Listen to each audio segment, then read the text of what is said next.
శ్రీ గురుభ్యో నమః. శ్రీ మహాగణపతి నమః. మకర రాశి వారికి రాబోతున్నటువంటి 21 జూలై నుండి ఆగస్టు 4వ తారీఖు వరకు గురు పౌర్ణమి నుండి అమావాస్య వరకు ఎలా ఉండబోతుంది అనేది చూద్దాం.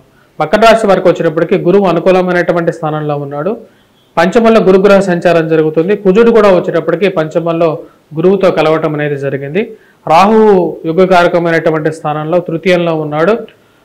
మీనంలో కొనసాగుతున్నాడు. కన్యలో వచ్చేటప్పటికి కేతువు. అదేవిధంగా ఈ రాశి వారికి వచ్చేటప్పటికి అష్టమంలో రవిగ్రహ సంచారం, సప్తమం నుండి అష్టమంలోకి రవిగ్రహ సంచారం శుక్రుడితో కలియవటం జరిగింది. 31వ తారీఖు కలుస్తుంది.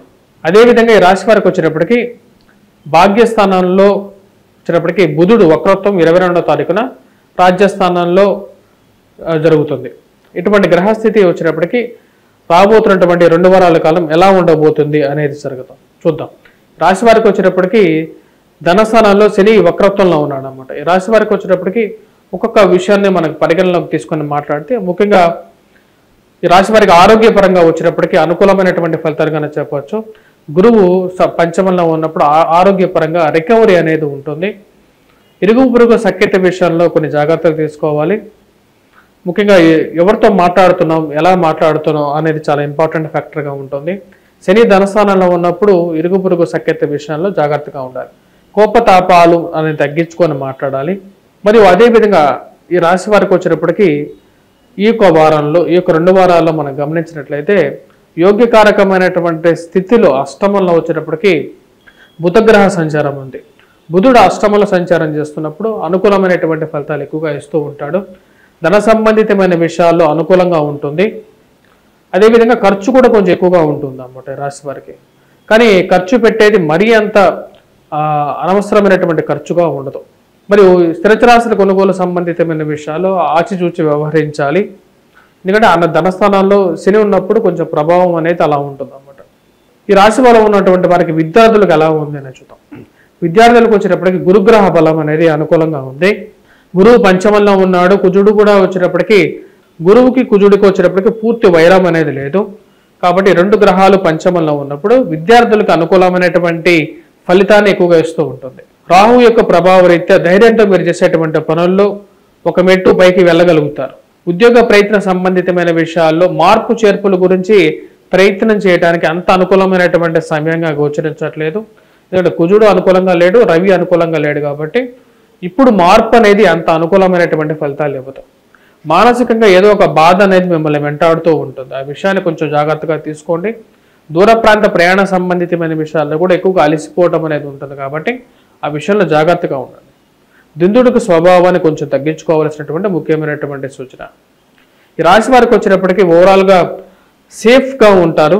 ముఖ్యంగా గురువు యొక్క అనుకూలత రీత్యా వచ్చినప్పటికీ సేఫ్గా ఉండటానికి రికవరీ పాయింట్లో కానీ వెల్త్ పాయింట్ ఆఫ్ వ్యూలో కానీ సాఫీగా జరుగుతూ ఉంటుంది.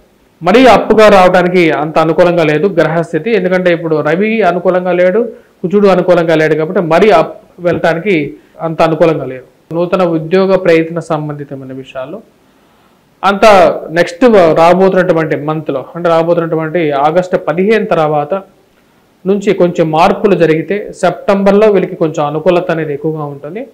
ఎందుకంటే కుజుడు యొక్క మార్పు అనేది షష్టమంలోకి మారినప్పుడు కుజమాందాబ్దం అనేది స్టార్ట్ అవుతుంది అన్నమాట. సెప్టెంబర్ అక్టోబర్ టైంకి వీరికి మళ్ళీ బెటర్ టైం అనేది, బెస్ట్ టైం అనేది వస్తుంది. ఇప్పటిదాకా గురువు మంచి పొజిషన్లో ఉన్నాడు కాబట్టి సాఫీగా జరుగుతాం. మరి వివాహ ప్రయత్న సంబంధితమైన విషయాల్లో ఒక అడుగు ముందుకు పడుతుంది. ఎందుకంటే పంచమంలో వచ్చేటప్పటికి గురువు అనుకూలంగా ఉన్నాడు కాబట్టి బుధుడు కూడా మంచి అనుకూలమైనటువంటి స్థానంలో 22వ తారీఖు నుంచి కొంచెం బెటర్ ఉంటుంది. ముఖ్యంగా స్పెక్యులేషన్స్లోనూ ఇన్వెస్ట్మెంట్స్ పరంగాను వీరు ఇన్వెస్ట్మెంట్ చేయాలనుకున్నటువంటి స్థితి అనేది బాగా కలిసి వస్తుంది. ఎందుకంటే అష్టమంలో ఉన్నటువంటి బుధుడు ధనస్థానాన్ని చూస్తాడు. కాబట్టి ఈ రాశి వారికి వచ్చేటప్పటికి ఫైనాన్షియల్ గ్రోత్ పరంగా 22వ తారీఖు నుంచి బాగా ఉంటుంది. ధనస్థానాల్లో ఉన్నటువంటి శని వక్రత్వంలోకి వెళ్ళాడు. ఇప్పుడు 22వ తారీఖు తర్వాత బుధుడు కూడా అష్టమంలో ఉన్నటువంటి బుధుడు కూడా వచ్చేటప్పటికి వక్రత్వంలోకి వెళ్తున్నాడు. బుధుడు శని ఇద్దరు వక్రత్వంలో ఉన్నప్పుడు ఫైనాన్షియల్ పరంగా 22వ తారీఖు నుంచి వీరికి బాగా అనుకూలంగా ఉంటుంది. బెటర్ మూమెంట్ అనేది ఉంటుంది అన్నమాట. అంటే ఆర్థికంగా కొంచెం రికవరీ అనేది ఫాస్ట్గా ఉంటుంది. కుటుంబంలో అన్యోన్యత, కుటుంబంలో వారికి ఉద్యోగం రావటం అనేది కూడా 22వ తారీఖు తర్వాత జరుగుతుంది. ఈ రాశి వారికి సంతాన సంబంధితమైన విషయాల్లో ఈ సంవత్సరం అనుకూలంగా ఉంది. ఎందుకంటే గురువు యొక్క అనుకూలత అనేది వీరికి బాగా కలిసి వస్తుంది. సంతాన సంబంధితమైన విషయాల్లో ఒక మూమెంట్ అనేది వీరు పొందగలుగుతారు.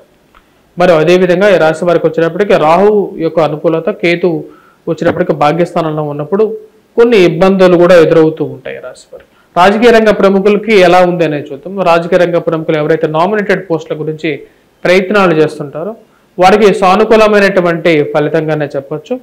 రాజకీయంగా కూడా వీరికి సంఘంలో ఒక గౌరవం, గుర్తింపు కూడా వీరు పొందడం అనేది జరుగుతూ ఉంటుంది. అది ఒక అనుకూలమైనటువంటి ఫలితంగానే చెప్పొచ్చు. మరి అదేవిధంగా సంతాన సంబంధితమైన విషయాలతో పాటు జీవిత భాగస్వామి ఆరోగ్య సంబంధితమైన విషయాల గురించి ఆలోచన మరియు ఎక్కువగా జరుగుతూ ఉంటుంది. వారి యొక్క ఆరోగ్యం గురించి ఎక్కువగా పట్టించుకోవడానికి ఎక్కువగా మనసులో ఎక్కువగా ఆలోచన అనేది జరుగుతూ ఉంటుంది. పిల్లల యొక్క ఎదుగుదల అనేది అనుకూలంగా ఉంటుంది. పిల్లలు మంచి పేరు ప్రఖ్యాతులు తెచ్చుకుంటూ ఉంటారు. మరియు అదేవిధంగా వారి యొక్క ఆరోగ్యం గురించి కూడా ఎక్కువగా ఆలోచన అనేది ఏర్పడుతూ ఉంటుంది. ఎందుకంటే పంచమంలో పాపగ్రహం అనేది ఉంది.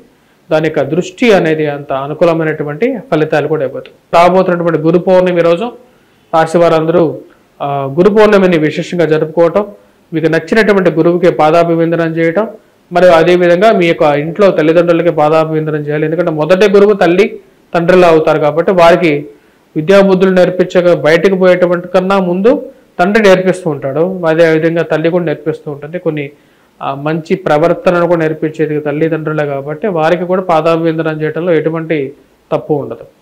అదేవిధంగా గురువు యొక్క అనుకూలత అనేది మీ జాతక రీత్యా గురువు అనుకూలమైనటువంటి స్థానంలో ఉన్నప్పుడు ధనము బాగుంటుంది, ఇంట్లో యశస్సు బాగుంటుంది, మంచి బుద్ధిని ఇవ్వగలుగుతాడు.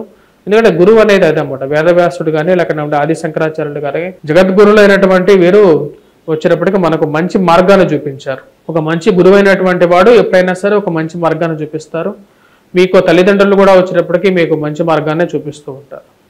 ఆ యొక్క సద్బుద్ధిని కలిగించాలంటాం. అంటే మన జాతకంలో మంచి గురువు మంచి స్థానంలో ఉంటే ఒకే ఇంట్లో పుట్టినా సరే ఒకరు మంచి వ్యక్తిగా తయారవుతుంటారు. ఇంకొకరు వచ్చినప్పటికీ పరమ కిరాతులుగా అంటే మంచివాడిగా తయారవడం అనమాట. మనం ఈ మధ్య చూస్తున్న కొన్ని ఇన్సిడెంట్స్ అలాంటివే సంఘంలో జరుగుతూ ఉన్నాయి. అలాంటి ఒక దుర్బుద్ధి కలిగించడానికి ఒకరిని హత్య చేసేటువంటి దుర్బుద్ధి కలిగించాడు అంటే వాడికి గురువు అనేవాడు సరైనటువంటి బుద్ధి కలిగించట్లేదు, మంచి మార్గంలో పోమని. అదే కొంతమంది మంచి సిరి సంపదలతో ఫ్యామిలీలో సుఖ సంతోషాలతో బాగుంటారు. వాడికి కారణం వచ్చినప్పటికీ వారు ఉండేటువంటి ఇల్లు నార్త్ ఈస్ట్ ఫేస్, ఈశాన్యం బాగుండటం, అక్కడ మళ్ళీ అదే ఆ ఇంట్లో అటువైపు ఎటువంటి డ్రైనేజ్ పోకుండా ఉండటం, వారికి మానసికమైనటువంటి స్థిరత్వాన్ని ఇవ్వటం, ఇవన్నీ జరుగుతూ ఉంటాయి. ఈ పాజిటివ్ యాంప్లిట్యూడ్ అనేది జరగడానికి గురువు మూలకంగా వారి జాతకంలో గురువు మంచి స్థానంలో ఉండటం అనేది ఒక మంచి పాజిటివ్ ఇంపాక్ట్. వారి ఇంట్లో అలాంటి ఇంట్లోనే వాళ్ళు కూడా ఉంటూ ఉంటారు, ఒక మంచి ఇంట్లోనే ఉంటారు. వారికి ఆ సద్బుద్ధిని కలిగిస్తూ ఉంటాడు. అదేవిధంగా అందరినీ గౌరవిస్తుంటారు. వాళ్ళ సంఘంలో గౌరవింపబడతారు. నువ్వు గౌరవిస్తానే గౌరవింపబడతావు, ఎవరిని గౌరవించకపోతే ఎవరిని నిన్ను గౌరవిస్తారు. సో ఇవన్నీ విషయాలు కూడా ఇంప్లికేట్ అవుతాయి కాబట్టి ఇవన్నీ చూడండి. మీరు అదేవిధంగా గురు పూజని చేయండి. మీకు నచ్చినటువంటి మీ మనసుకు నచ్చినటువంటి మీ టీచర్కి పాదాభివందనం చేయండి. అది ఎటువంటి తప్పు లేదు. ఎందుకంటే తల్లిదండ్రులకి అదేవిధంగా గురువుకి కాళ్ళకి నమస్కారం చేసినప్పుడు మీరు ఎవరి కాళ్ళకైతే నమస్కారం చేస్తారో వాళ్ళకి కన్నా మీరు ఇంకా ఉన్నతమైనటువంటి స్థాయికి వెళ్తారు. అది గుర్తుపెట్టుకోండి. స్వస్తి.